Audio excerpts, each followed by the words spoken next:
Greetings everyone. Hi. So good to be here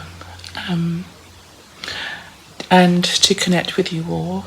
My name is Elena Ra, and I just wanted to reach out and share a message. I don't know what that is just yet, but I'm here to share a message of love, of open-heartedness at a time in the world where so much seems to be occurring at the same time. It seems as if we have entered a time of full spectrum experiencing, where we can experience total bliss and the opposite to that, even up to annihilation. And what's interesting is that it really feels as if we're at a time now where much of the old is actually being annihilated, and it's really important for us to recognize what areas of our own lives and what areas of reality are required to move through annihilation and to fall away. And as we all know, most of us, that there are different types of awakenings, and there is that wonderful thing called a rude awakening, which it feels like that is what's occurring on the planet. I think a lot of us are quite flabbergasted in terms of what is happening on the planet and how these things could be happening, particularly when it feels or seems like not that long ago so much seemed to be moving in what we would have regarded as the right direction. But I think,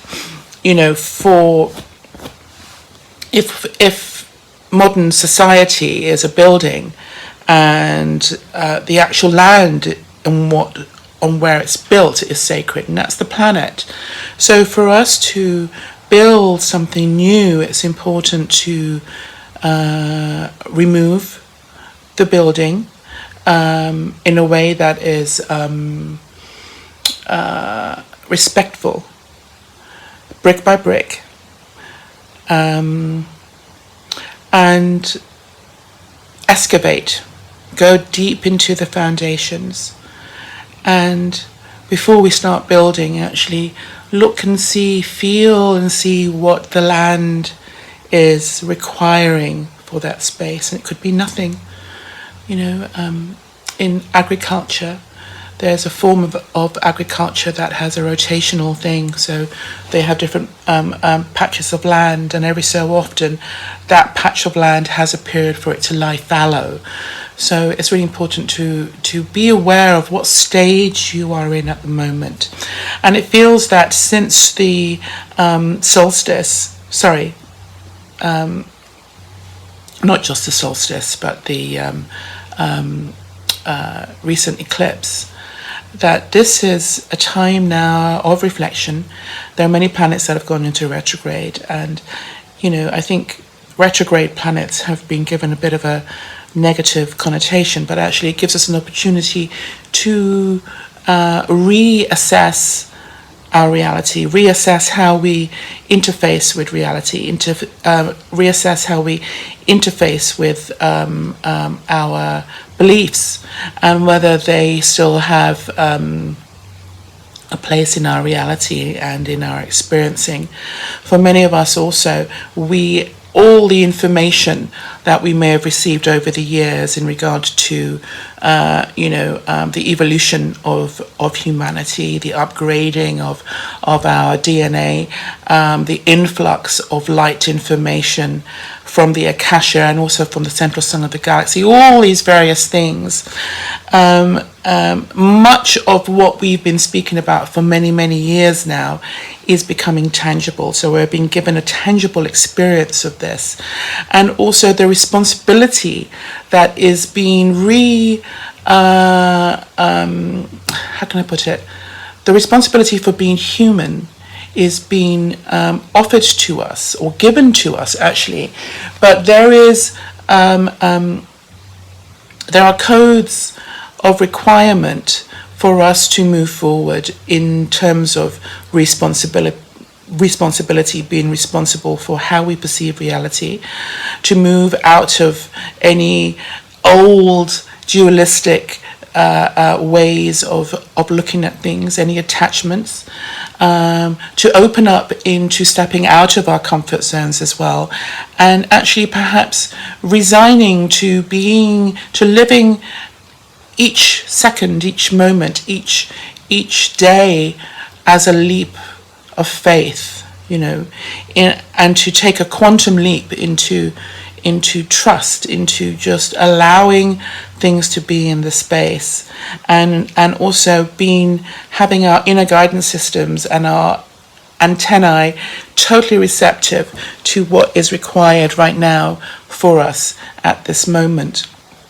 I hope this is making sense because it's just coming through as I speak. Over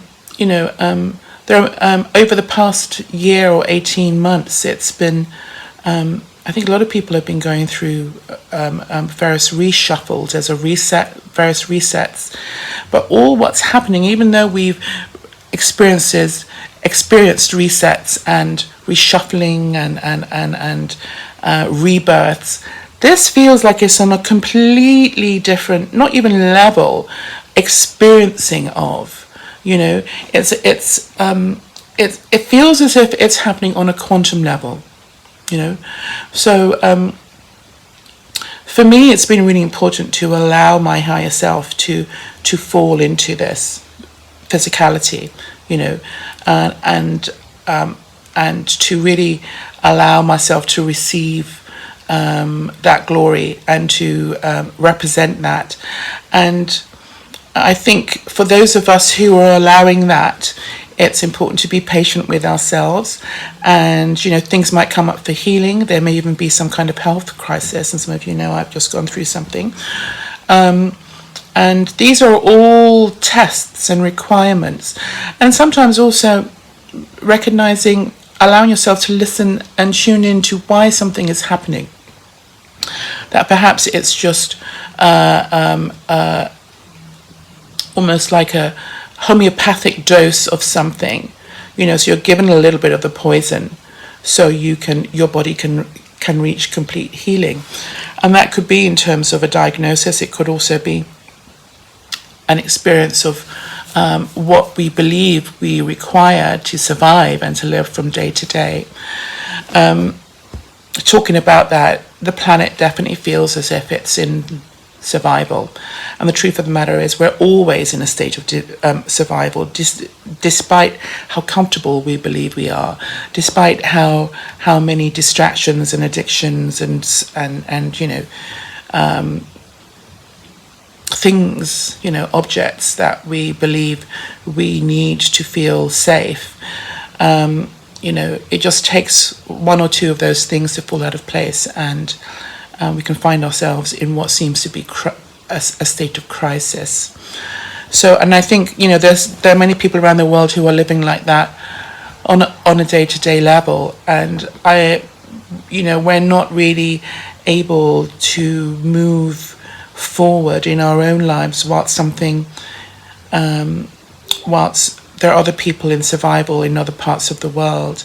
So this is really a time where we are required to take responsibility for ourselves, to really establish practical here and now modalities for us to move through life that keeps us in a state of clarity, in a state of non-attachment, at the same time where we're creating an environment and an atmosphere so we can thrive, not just survive, in the moment.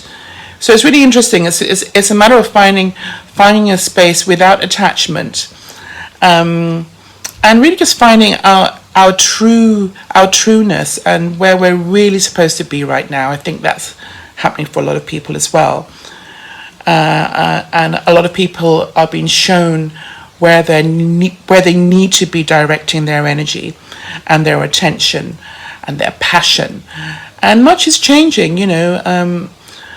We're not the people we were a few months ago, let alone a few years ago or a few decades ago. So, moving now into the end of this year and into 2020, in fact, we're already experiencing what the effects of 2020, 2021, and when we go into the 20s, 2020, which is also about clear vision, seeing, having clarity in terms of our how we see our reality, how we envision the future and ourselves in the present moment, and to be able to have clear insight and to clear witnessing without reacting, and having clear responses and remedies for things that have caused the disillusionment that many people are experiencing around the world. So I say, come on in, 2020s. It's going to be a really powerful time. And it's going to encourage us to really sharpen our focus.